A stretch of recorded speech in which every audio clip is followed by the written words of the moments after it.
Cenepol características. La raza vacuna Cenepol se presenta en color rojo, son vacunos de buena conformación, dóciles, sin cachos, de madurez prematura, características esenciales para el desarrollo de esta raza vacuna, con un genotipo uniforme. La raza de ganado Cenepol es resistente a enfermedades y resistente al calor. Las vacas presentan excelente habilidad materna y brindan un ternero por año, que es el sueño de todo productor ganadero. Las vacas producen buena cantidad de leche para lograr a sus crías, y los partos distóxicos son casi nulos. Esta raza fue desarrollada con la visión doble propósito, es decir, producción de leche y carne. Actualmente los productores ganaderos la utilizan más, con la visión de producción de carne. Esta raza en los años 1900 fue desarrollada por Bramley Neltrop cuando cruzó vacunos de la raza de Neama que procedía de Senegal con vacunos Red Bull que fueron importados de Trinidad.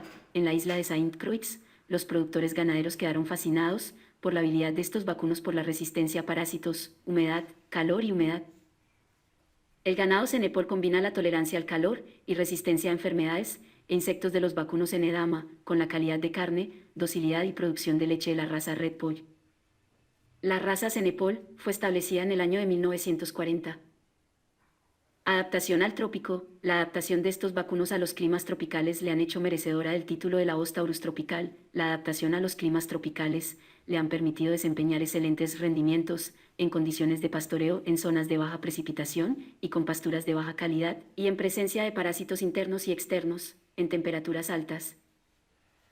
Esta raza es una raza a doble propósito, pero su uso se ha orientado por los productores ganaderos en la producción de carne. Las vacas de esta raza producen 11.3 kilogramos de leche por día, en lactaciones de 268 días.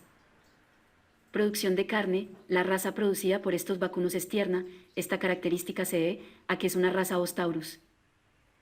En cruces de Brahman con Angus y Cenepol con Angus, se ha podido constatar que a pesar que el ganado Cenepol difiere de la raza Brahman en ciertas características, en los cruces transmite similares niveles de adaptación y eficiencia reproductiva a las progenies obtenidas con la raza Brahman.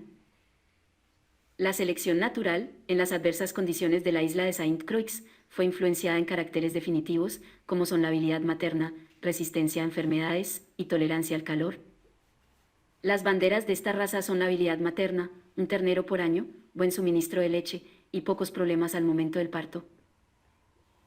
Características de la raza Cenepol: vacunos tolerantes al calor, son los únicos Bos Taurus capaces de pastar en las horas más calientes del día. Los toros trabajan a lo largo del día sin importar el clima. Los pesos de los terneros al momento del destete comprueban la habilidad materna de las vacas Cenepol. La edad al sacrificio se realiza a una edad más temprana y con buen rendimiento en canal. Los ejemplares de la raza Cenepol presentan baja infestación de ectoparásitos y son vacunos muy rústicos. Por todo esto, la raza vacuna Cenepol es una gran opción para el productor ganadero actual. En resumen, la única raza Bos Taurus con adaptación a los trópicos.